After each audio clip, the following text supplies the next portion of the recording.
Well students, good morning. Online classes में आप सभी का स्वागत है। आज हम सेकेंड ईयर एसडीपी के सेकेंड सेमेस्टर में एनिमल न्यूट्रिशन सब्जेक्ट में chapter number 14 feeding of different animals, विभिन्न प्रकार के पशुओं के आहार के बारे में अध्ययन कर रहे हैं। इससे पूर्व के लेक्चर में हमने स्वाइन और कैमल के फीडिंग के बारे में अध्ययन किया था। अभी हम जो लास्ट टॉपिक हमारा है या लास्ट जो न्यूट्रिशन का लास्ट टॉपिक है वो है फीडिंग ऑफ या राशन ऑफ पोल्ट्री, पोल्ट्री का राशन या पोल्ट्री का आहार, उसके बारे में अध्ययन करेंगे। जैसा आप सभी जानते हैं, आज के टाइम में पोल्ट्री का धंधा बहुत अच्छा धंधा है। इसमें इनकम के अच्छे सोर्स हैं, इसके अंदर अच्छा सोर्स है इनकम का, और लोग बाग इसको खूब करते हैं। इसको दो प्रकार से पोल्ट्री को पालते हैं। एक पोल्ट्री को पालते हैं जो अंडे देती है, यानी उसको हम लेयर बोलते हैं, LAYER, लेयर। और एक पोल्ट्री को पालते हैं मांस के लिए, मीट के लिए, जिसको हम ब्रोइलर बोलते हैं, ब्रोइलर। अब जो लेयर और ब्रोइलर है, उन दोनों के आहार में भी अंतर है। आहार भी हम जो है अलग टाइप का देते हैं दोनों को। तो कुक्कुट को जो हम आहार देते हैं उसमें अलग अलग चीज़ों को हम पढ़ेंगे कि कुक्कुट को क्या क्या चीज़ें हम देते हैं, मुर्गी को हम क्या क्या चीज़ें देते हैं, उसमें क्या क्या चीज़ें होनी चाहिए, क्या क्या है। तो जैसे सबसे पहले हम देखते हैं, हम पोल्ट्री को अनाज देते हैं, अनाज, ग्रेन्स। ग्रेन्स का मतलब, जो पहले भी कई बार मैंने आपको बताया था, ग्रेन्स का मतलब है वो धान या खाने वाले वो बीज जिनको अगर हम पत्थर जिस पे मारते हैं तो वो दो टुकड़ों में नहीं होकर अनेक टुकड़ों में विघटित हो जाते हैं। जैसे गेहूं है, चावल है, अगर आप इसको तोड़ोगे तो इसके 5-6 टुकड़े हो जाएंगे, 7-8 हो जाएंगे। इनको हम अनाज या ग्रेन्स बोलते हैं। एक होता है पल्सेस, दालें होती है। दालें मतलब जिनको अगर हम एक दाने पे अगर मारेंगे पत्थर की चोट तो वो दो भाग होंगे उसके बराबर में, वो दाल होती है। तो अब हम पढ़ेंगे अन्न के बारे में। पोल्ट्री को अन्न क्या देते हैं? अन्न के द्वारा पोल्ट्री में कार्बोहाइड्रेट और वसा की पूर्ति होती है। कार्बोहाइड्रेट और वसा तत्व जो है वो उसको अन्न से मिलते हैं। अन्न साबुत, आप अन्न जो है जैसे गेहूँ है, बाजरा है, ज्वार है, ये आप साबुत भी दे सकते हो पोल्ट्री को, और उनको दल के भी दे सकते हो, दलिया बनाकर, दल कर भी दे सकते हो। अब हमें जब अनाज देते हैं तो कम से कम 3 प्रकार के अनाज को मिला के देना चाहिए। पोल्ट्री में 3 प्रकार के अनाज को मिला के देते हैं, खिलाना चाहिए। स्थानीय क्षेत्र में पैदा होने वाले अनाज को ही यूज़ में लेना चाहिए। जो स्थानीय क्षेत्र में पैदा होते हैं वही अनाज को हमें खिलाना चाहिए, क्योंकि वो एक तो सस्ते मिलते हैं। अब जैसे उत्तरी भारत में कौन से मिलते हैं? जौ, जई, मक्का, गेहूँ और चावल, ये उत्तरी भारत में मिलते हैं। जौ, जई, मक्का, गेहूँ और चावल, ये धान जो है ये उत्तरी भारत में मिलते हैं। और दक्षिणी भारत में प्रमुख रूप से अन्न जो है वो ज्वार, बाजरा, राई और सांवा, ये मिलते हैं। तो ये आपको याद करने के उत्तरी भारत में अनाज कौन कौन से मिलते हैं और दक्षिणी भारत में कौन से मिलते हैं। अब किस अनाज को कितना मिलाया जाए दाने में? दाने में 3 प्रकार के अनाज को कम से कम मिलाना चाहिए। तो किस अनाज को किस मात्रा में मिलाते हैं, इसका मतलब हम किस पे डिपेंड करता है? बाज़ार के मूल्य पर, उसकी उपलब्धि में सुविधा, और मौसम, और कुक्कुट को आप किस उद्देश्य से दे रहे हो, इस पे डिपेंड करता है।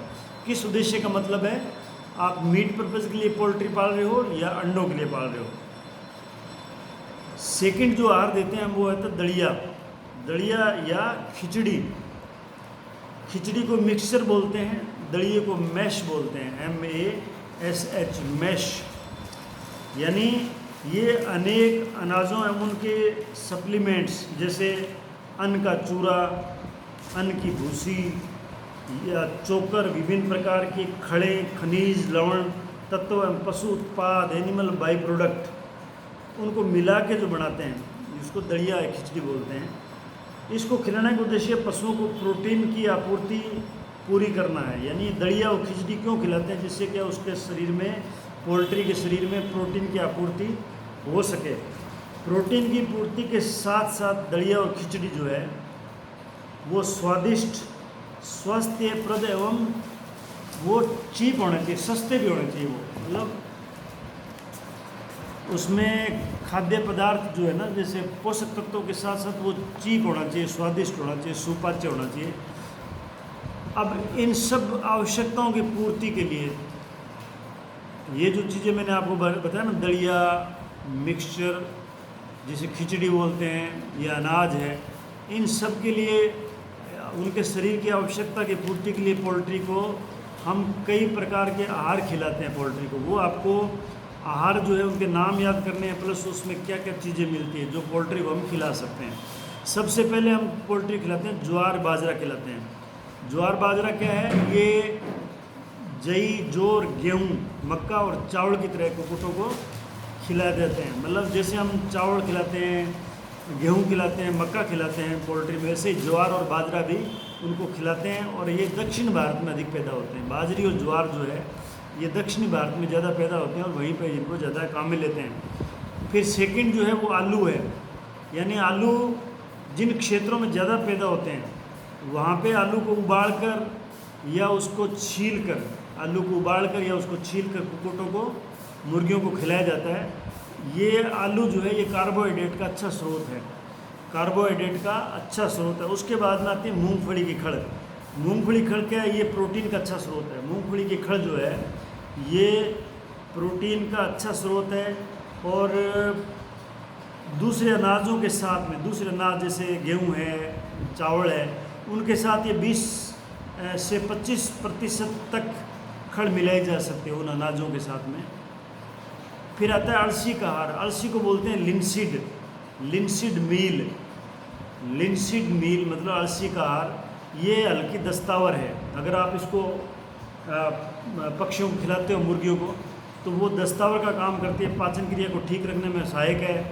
इसके अंदर थोड़ी मात्रा में इसको थोड़ी मात्रा में खिलाना चाहिए, क्योंकि ये दस्तावर है। अगर पूरा आप इसको ही खिलाओगे तो उसको दस्त लग जाएंगे, इसलिए कम मात्रा में इसको खिलाते हैं। 5% जो फीड है उसमें इसको 5% तक मिलाते हैं अलसी को। फिर आता है बिनोड़ा का आहार, यानी कॉटन सीड मील, जो कपास का बीज होता है उसका आहार बना के खिलाते हैं।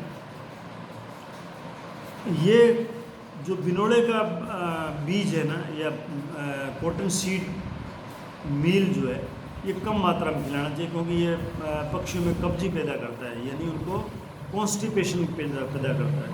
फिर आता है सोयाबीन आहार, सोयाबीन मील जिसे बोलते हैं। इसमें भी प्रोटीन काफ़ी मात्रा में होता है।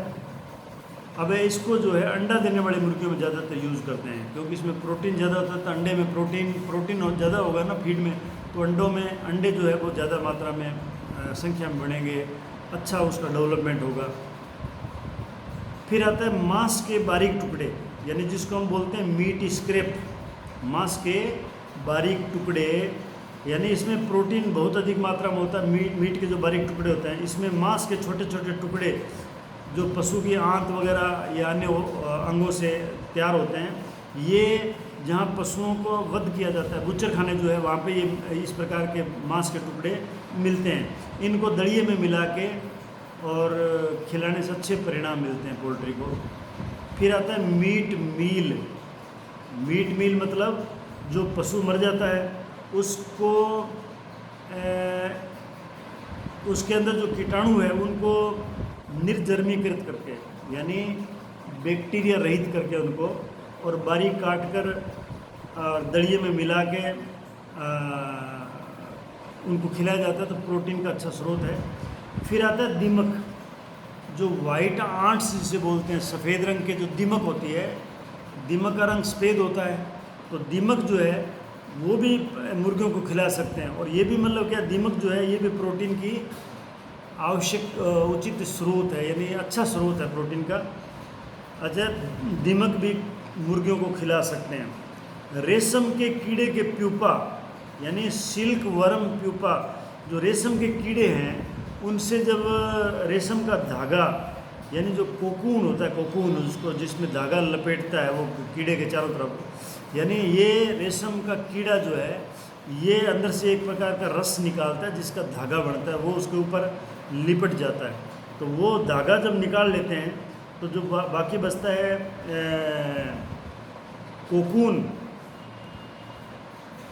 बचता है प्यूपा से, उसको अगर बचे हुए को धागा निकलने के बाद में जो बचता है उसको अगर खिला दोगे आप तो उसमें भी प्रोटीन का अच्छा स्रोत है। यानी इसमें 60 से 65% तक प्रोटीन होता है। यानी कोकून से रेशम निकालने के बाद बचता है जो पार्ट, उसमें 60 से 65% तक प्रोटीन होता है। तो इनको मुर्गी को खिलाया जा सकता है। रक्त आहार एवं शुष्क रक्त आहार का मतलब ब्लड मील और ड्राइड ब्लड, यानी जो बूचर खाने में ब्लड निकलता है, जब पशु काटते हैं फिर ब्लड निकलता है उसको सुखा लेते हैं या उससे ब्लड का मील बना लेते हैं, वो भी प्रोटीन का अच्छा साधन है और उसको भी पोल्ट्री को हम खिला सकते हैं। मछली का आहार यानी इसको हम बोलते हैं फिश मील, मछली के मांस के चूरे को भी, यानी मछली का जो मांस है, मीट है, उसको सुखा के उसका चूरा बना लेते हैं और उसको खिलाने का काम लेते हैं पोल्ट्री में। तो उसमें प्रोटीन और खनिज लवण प्रचुर मात्रा में होता है। शराब निकालने के बाद में जो अनाज बचता है यानी डिस्टिलरी स्लजेस जिसे बोलते हैं, जहाँ पे शराब बनाते हैं अनाज से, वो अनाज जो बचता है शराब निकालने के बाद में, या कई बार क्या एंटीबायोटिक की जो फैक्ट्रियाँ होती है उसको बनाने के बाद में फर्मेंटेशन के बाद जो अन्न बचता है या उसमें विटामिन B12 की मात्रा अच्छी होती है आधा। और कुछ जो फैक्ट्रियां हैं जहां एंटीबायोटिक बनते हैं, प्रतिजैविक पदार्थ बनते हैं, उनमें एंटीबायोटिक की मात्रा जो बाई प्रोडक्ट बनता है उसमें एंटीबायोटिक की मात्रा बच जाती है। तो ऐसे फीड को अगर हम पोल्ट्री को खिलाते हैं तो उसको विटामिन B12 प्रचुर मात्रा मिलता है, प्लस एंटीबायोटिक भी मिलते हैं। गेहूं का चोकर जिसे हम छाणस बोलते हैं या व्हीट ब्रान बोलते हैं, व्हीट ब्रान और उसके गेहूं के छोटे छोटे टुकड़े, अगर जो गेहूं को जब छानते हैं, बड़ी बड़ी गेहूं अलग निकाल देते हैं, पीछे जो टुकड़े बचते हैं वो टुकड़े अगर या चोकर को अगर इनको हम पोल्ट्री फीड में मिलाते हैं तो वो भी मतलब क्या है, एक अच्छा आहार है पोल्ट्री के लिए। जई एवं जौ, यानी जई को बोलते हैं ओट और जौ को बोलते हैं बारले। अब इनको मोटा दलकर खिलाया जाता है, यानी बारले और जौ को मोटा दल लेते हैं, मोटा दलिया मोटा बना लेते हैं और वो खिलाते हैं। ये जो है ओट यानी जई और जौ का जो दलिया है, ये मांस के लिए जो पोल्ट्री पालते हैं जिनको ब्रोयलर बोलते हैं उनके लिए विशेष उपयोगी है। अतः ये प्रौढ़ कुक्कुट को जिनको मांस के लिए पालते हैं उनको खिलाया जाता है। फिर आता है चना ग्राम, यानी चना दाल जो है ये दाल वाली फसल का अनाज है।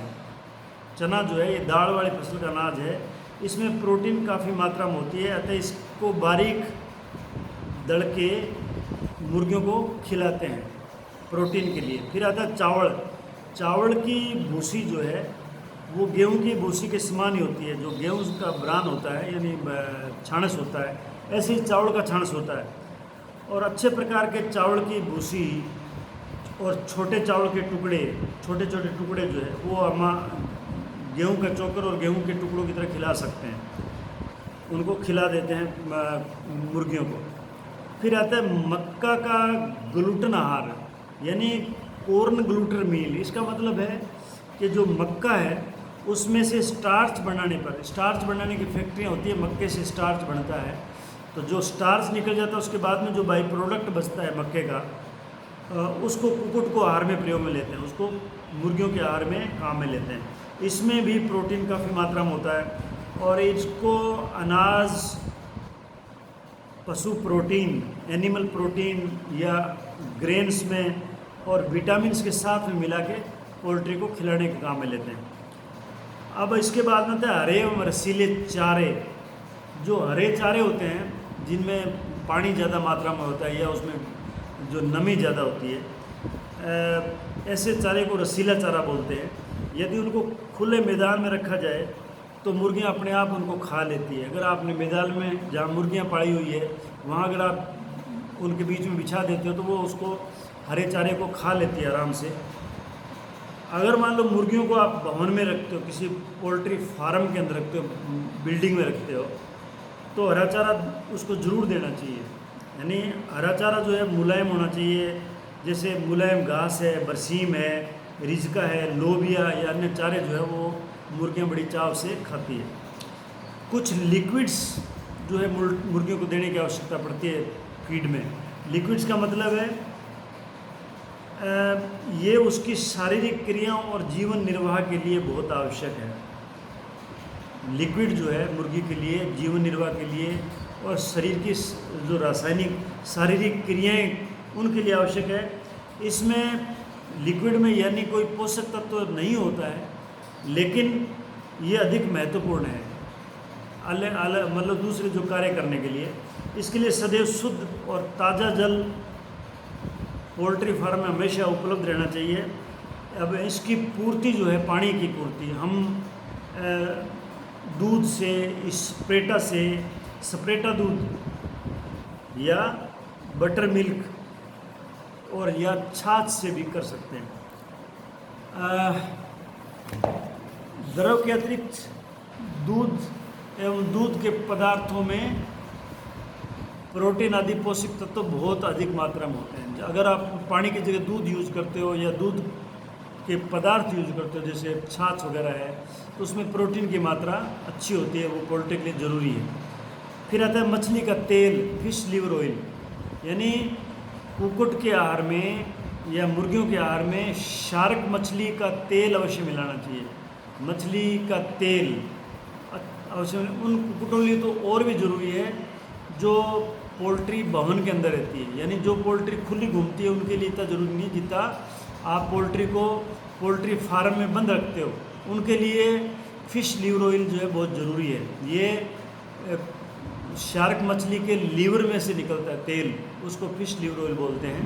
इस तेल में विटामिन भी अधिक होते हैं, अतः आहार को संतुलित करने के लिए उसमें फ़िश लीवर ऑयल को अवश्य मिलाना चाहिए।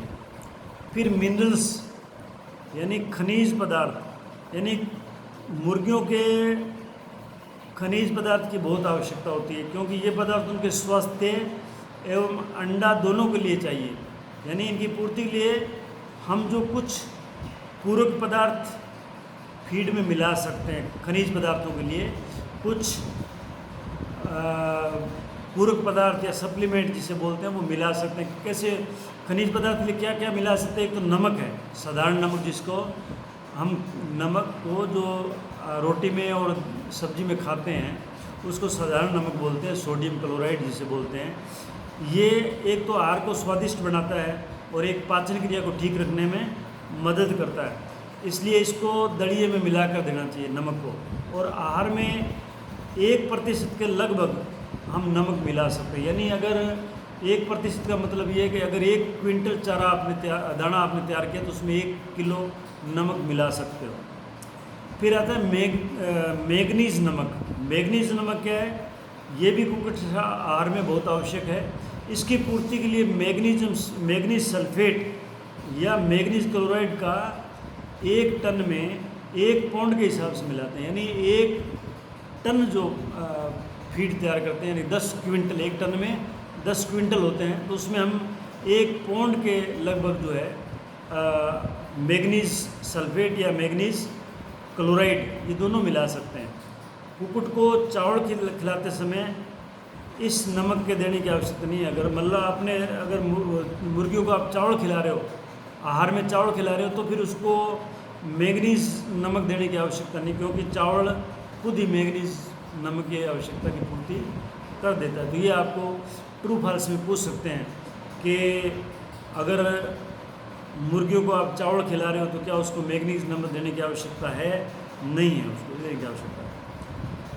फिर आता है घोंगे के खोल। घोंगा जो है उसके खोल अथवा शीप, ये शीप और घोंगे जो है ये पानी में पाए जाते हैं, जल में, और ये ज़्यादातर जो तालाब के किनारे आपको मिलते हैं। और ये इसके अंदर जो ऊपर शेल होता है इसके, जैसे शंख का शेल होता है वैसे सीप है, लेकिन जो सीप मिलती है उसके अंदर एक जीव होता है जिसको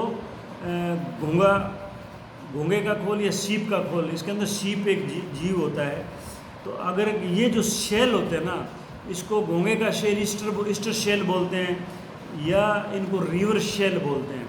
जो इसमें क्या कैल्शियम और चूना ये प्रचुर मात्रा में पाया जाता है। कैल्शियम या चूना जिसे बोलते हैं वो प्रचुर मात्रा में पाया जाता है। इनको बारीक तोड़कर अलग से फूड में मिला के देते हैं पोल्ट्री को, जिससे क्या है कैल्शियम की पूर्ति हो जाती है और उनके अंडे जो है अच्छी क्वालिटी के बनते हैं।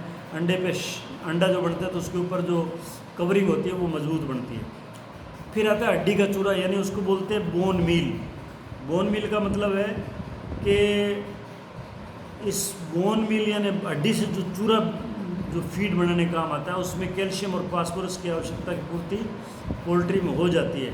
अगर इनको अलग से फीडिंग होपर, जो फीडिंग करने के जो बर्तन हैं उनमें इसको अलग से हड्डी का चूरे का मील जो रखना चाहिए। फिर चूने के पत्थर की कंकरी, यानी चूने का जो पत्थर होता है उसके जो छोटे छोटे लाइम स्टोन ग्रिट बोलते हैं, जिनको अंडे के कवच को बनाने में इसका महत्वपूर्ण योगदान होता है, क्योंकि इसमें कैल्शियम होता है ज़्यादा। चूने के पत्थर की जो कंकरी होती है, लाइम स्टोन जिसे ग्रिट बोलते हैं, इसको पोल्ट्री आराम से खाती है और उसमें कैल्शियम की पूर्ति हो जाती है।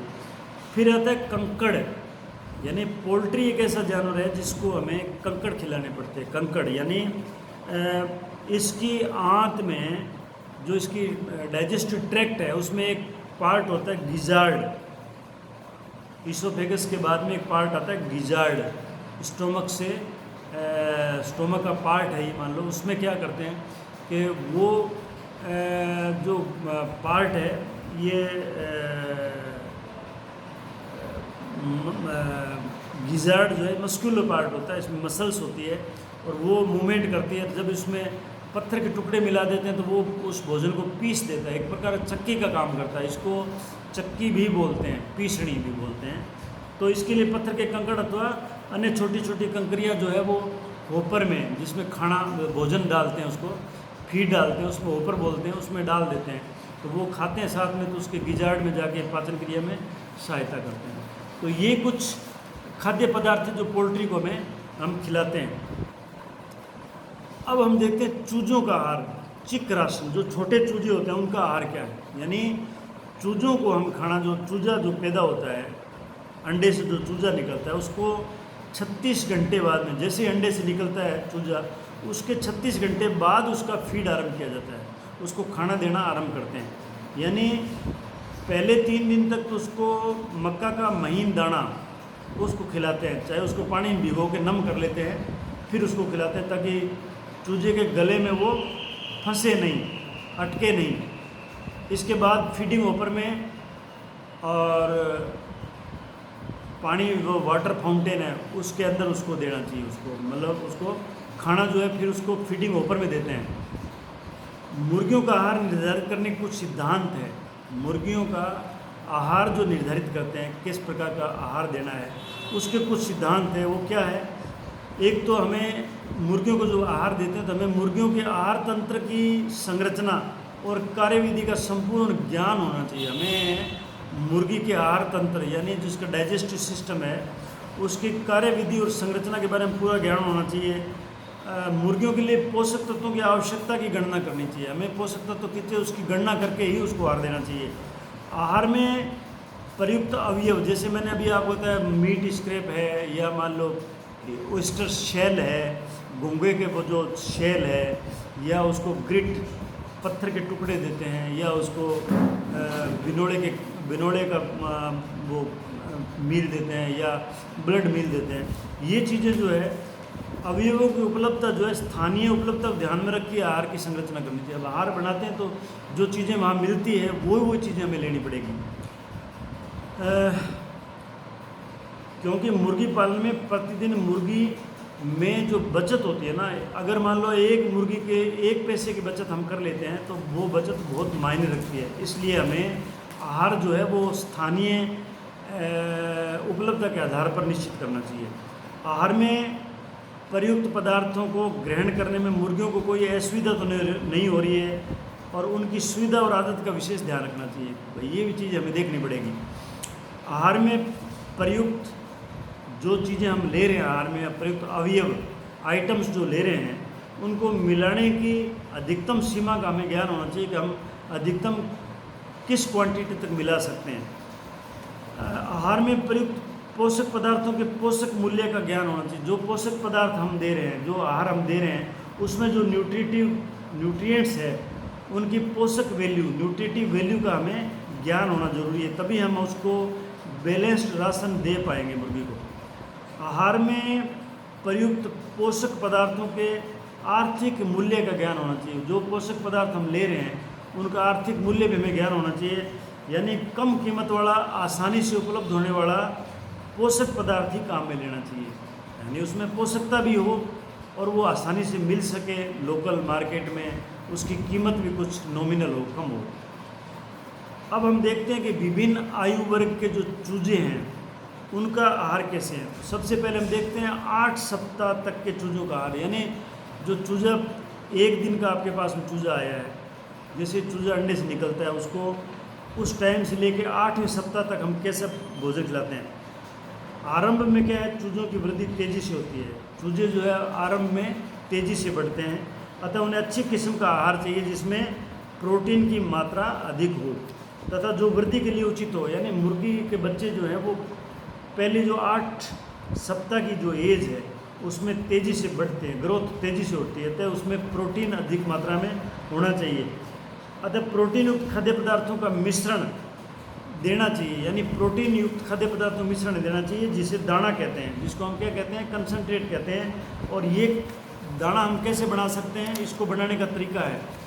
इसको बनाने का क्या तरीका है कि मूंगफली की खड़ ये हम लेते हैं 9.5 किलो, 9.5 किलो मूंगफली की खड़ लेते हैं। मछली का चूर्ण लेते हैं 2.5 किलो, और लुसर्न का चारा, लुसर्न जो हरा चारा आता है वो लेते हैं 2.5 किलो। हड्डी का चूरा लेते हैं 1 किलो, और नमक लेते हैं आधा किलो। विटामिन मिश्रण लेते हैं 0.5 kg यानी आधा किलो, और मैंगनीज लेते हैं 0.5 kg यानी आधा किलो। और ये एक आहार बन जाता है चूज़ों के लिए। अब इस चूज़ों को हम जो है आयु के अनुसार इनको 100 चूज़ों को प्रति सप्ताह कैसे खिलाते हैं वो ये दे रखा है, आहार कितना देना चाहिए। यानी अगर मान लो 1 सप्ताह का चूजा है, 1 सप्ताह के चूजे में 100 चूज़ों को हमें 5 किलो ये ऊपर बताया गया आहार चाहिए। 2 सप्ताह के चूजे हैं तो उनको 10 kg चाहिए, 3 सप्ताह पे 15 kg, और 4 सप्ताह पे 20 kg, 5 पे 25 kg, 6 सप्ताह पे 30 kg, और 7 सप्ताह का हो जाए तो उसको 35 kg, और 8 सप्ताह तक उसको फिर 40 kg 100 चूज़ों के लिए ये राशन जो भी मैंने बताया था वो दे सकते हैं।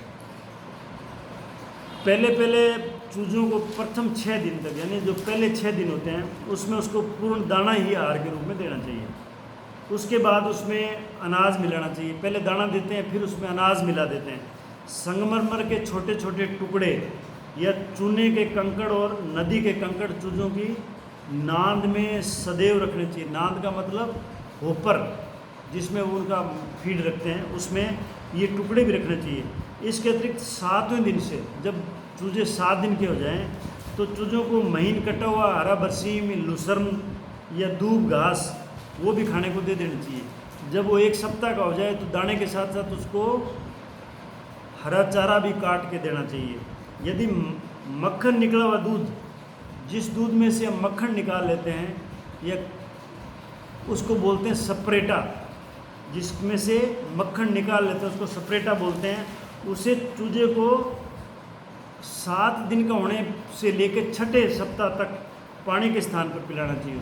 उसको पानी के स्थान पर हम यूज कर सकते हैं सपरेटा को। और 6 सप्ताह के बाद पानी और छाछ अलग अलग बर्तनों में रख देना चाहिए। यानी 6 सप्ताह के जब चूजे हो जाए तो उनको छाछ और पानी अलग अलग बर्तनों में रख के छोड़ देना चाहिए, ताकि वो इच्छा अनुसार पानी भी पिए और छाछ भी पिए। अधिक चूज़ों को एक साथ खिलाते रहने के स्थान पर, जब आपके पास चूजे जो ज़्यादा होते हैं तो आप क्या करते हो, पहले नर और मादा चूज़ों को अलग अलग करते हो। पहले नर और मादा को अलग अलग करोगे, ये सेक्स शॉर्टनिंग बोलते हैं इसको। जब प्रैक्टिकल में आओगे तो आपको कभी पोल्ट्री फार्म में जाओ तो बताएंगे चूज़ों को पहचान कैसे करते हैं मादा और नर की। तो उनको पृथक मादा चूज़ों को हम जो है मादा और नर को अलग करते हैं, और मादा जो चूज़े हैं उनको हम क्या खिलाते हैं, उनको 1 से 8 सप्ताह तक की आयु के लिए, यानी जो मादा चूज़े हैं उनको 1 सप्ताह से लेकर 8 सप्ताह तक की आयु के लिए हम एक आहार बनाते हैं जिसके अंदर पीली मक्का 25 ग्राम लेते हैं, चावल का छिलका 27 ग्राम लेते हैं, जौ या जई 7 ग्राम, गेहूं का भूसा 7 ग्राम, कवच रहित मूंगफली की खड़ 18 ग्राम, मक्का ग्लूटेन चूर्ण 5 ग्राम, मछली का चूर्ण 5 ग्राम, मांस का चूर्ण 3 ग्राम, हड्डी का चूर्ण 1 ग्राम और कैल्शियम पाउडर 1.5 ग्राम और नमक आधा ग्राम। यानी ये जो है इस तरह से आहार बनाते हैं जो मुर्गी, फीमेल मुर्गियाँ 1 से 8 सप्ताह तक ये जो उनको फिर ये आहार देते हैं। और अगर मान लो वृद्धि करने वाली मुर्गियाँ हैं 8 से 20 सप्ताह की उम्र की, तो फिर क्या है, यही चीज़ें जो है उसमें मात्रा इसकी बढ़ा देते हैं। यानी पीली मक्का लेते हैं 28 ग्राम और चावल का छिलका 27 ग्राम, जौ या जई 7 ग्राम, गेहूं का भूसा 7 ग्राम, कवच रहित मूंगफली की खल 16 ग्राम, मक्का ग्लूटेन चूर्ण 6 ग्राम, मछली का चूर्ण 4 ग्राम, मांस का चूर्ण 3 ग्राम, हड्डी का चूर्ण 1 ग्राम और कैल्शियम पाउडर 1 ग्राम और नमक लेते हैं 0 ग्राम, और ये मिला के उनको देते हैं। अगर मान लो अंडे देने वाली मुर्गियां हैं, अंडे देने वाली मुर्गी है तो उसको क्या देंगे, 30 ग्राम पीली मक्का, चावल का छिलका 19 ग्राम, जौ जई 9 ग्राम, गेहूं का भूसा 9 ग्राम, कवच रहित मूंगफली खड़ 18 ग्राम, मक्का ग्लूटेन चूर्ण 4 ग्राम, मछली का चूर्ण 5 ग्राम, मांस का चूर्ण 4 ग्राम, हड्डी का चूर्ण 1 ग्राम और कैल्शियम पाउडर 1 ग्राम।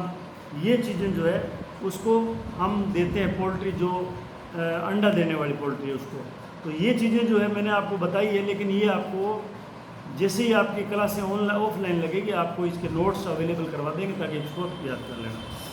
प्रत्येक चूजे को हरा चारा पर्याप्त मात्रा में मिलाना चाहिए। ये जो आपने फीड ऊपर बनाया था उसमें हरा चारा भी मिलाना चाहिए।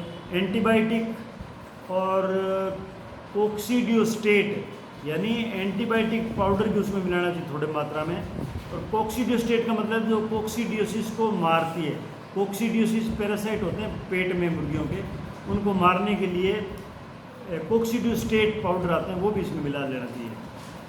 8 सप्ताह से अंडा देने तक पोषण। अब हम देखते हैं 8 सप्ताह का बच्चा हो गया, मुर्गी का चूजा 8 सप्ताह का हो गया, और जब तक वो अंडा देता है तब तक उसके लिए क्या करते हैं, इन पक्षियों को 18% प्रोटीन की आवश्यकता होती है जो अंडे देने वाले होते हैं, और प्रोटीन युक्त खाद्य दाना तथा अनाजों का अनुपात इसमें बढ़ जाता है। क्योंकि जब इसको जो पहले हम 8 सप्ताह से पहले जो फीड देते हैं उसमें ऐसा आहार देते हैं जिसमें प्रोटीन की मात्रा कम होती है, लेकिन 8 सप्ताह के बाद में अंडा देने के लिए मुर्गी को जो आहार देते हैं उसमें 18% प्रोटीन की आवश्यकता होती है। अतः इसमें क्या है, उसका जो खाद्य दाना और अनाज का अनुपात जो है, एक तो होता है कंसंट्रेट और एक अनाज, इनका अनुपात जो है 1:4 हो जाता है। यानी 1 भाग कंसंट्रेट का और 4 भाग हो जाएगा दाने का। और इसके आहार में जैसे जैसे आयु बढ़ जाती है अनाज की मात्रा बढ़ाते जाते हैं। जैसे आयु बढ़ेगी अनाज की मात्रा बढ़ाए जाएंगे। जैसे ये 30-70 के अनुपात में कर देते हैं, यानी 30 भाग दलिए का और 70 भाग अनाज का। और निम्न सारणी, एक सारणी दी हुई है जिसमें उसकी मुर्गी की उम्र दी हुई है 1 दिन से लेके 8 सप्ताह तक। उसको 25% प्रोटीन युक्त खाद्य चाहिए। जब मुर्गी का चूजा जो 1 दिन से लेके 8 सप्ताह तक की एज तक, उसको 25% प्रोटीन युक्त खाद्य चाहिए, जिसमें प्रोटीन युक्त खाद्य 1 भाग होगा, अनाज का मिश्रण 3 भाग।